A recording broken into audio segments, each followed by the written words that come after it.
Hello students, good evening everyone. Praveshika students க்கு தமிழ் 50 மார்க்குக்கு 6 கொடுத்து 3 கேக்குறாங்க இல்லையா 15 மார்க் அதுல வந்து 3 போட்டுருக்கோம். அடுத்து fourth one போடுறோம் ஸ்டூடண்ட்ஸ் இம்பார்ட்டன்ட். பார்க்கலாமா?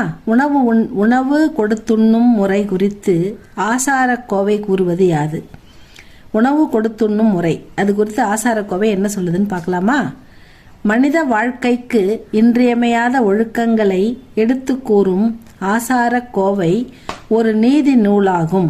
இதில் இல்லறத்தில் ஈடுபடும் ஒருவன் உணவு கொடுத்து உண்ணும் முறை குறித்து கூறப்பட்டுள்ளது. அதாவது நம் வீட்டிற்கு விருந்தினர்கள் வந்திருக்கும் பொழுது முதலில் நாம் உணவு உண்ணுவது தவறாகும். முதலில் வீட்டிற்கு வந்திருக்கும் விருந்தினரை சாப்பிட செய்ய வேண்டும். அதன் பின்னரே நாம் சாப்பிட வேண்டும். நம் வீட்டில் முதியவர்கள் இருந்தால் அவர்கள் சாப்பிட்ட பின்னரே நாம் சாப்பிட வேண்டும். நம் வீட்டில் குழந்தைகள் இருந்தால் அவர்களும் சாப்பிட்ட பின்னரே நாம் சாப்பிட வேண்டும். நம் வீட்டில் பசுமாடு இருந்தால் அதற்கு மாட்டுத் தீவனம் வைத்த பிறகே நாம் சாப்பிட வேண்டும். நம் வீட்டில் குருவி கூடுகட்டி இருந்தால் அதற்கும் தானியங்களை வைத்த பிறகே நாம் சாப்பிட வேண்டும். இவ்வாறு உணவு கொடுத்துண்ணும் முறை குறித்து ஆசாரக்கோவை கூறுகிறது.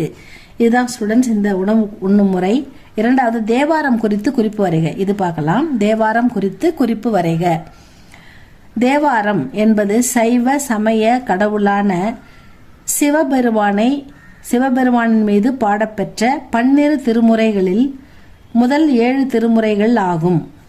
இது திருஞான சம்பந்தர், திருநாவுக்கரசர், சுந்தரர் ஆகிய மூவரால் பாடப்பெற்றதாகும்.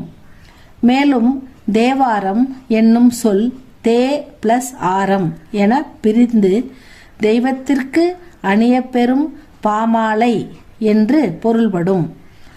தேவாரத்தில் முதல் 3 திருமுறைகளை திருஞான சம்பந்தர் பாடியுள்ளார். அடுத்த 3 திருமுறைகளை திருநாவுக்கரசர் பாடியுள்ளார். 7ஆம் திருமுறையை சுந்தரர் பாடியுள்ளார். இம்மூவரால் பாடப்பெற்ற இத்தொகுப்பே தேவாரம் என்பதாகும். இதுதான் ஸ்டூடெண்ட்ஸ் தேவாரம் பற்றிய குறிப்பு. அடுத்தது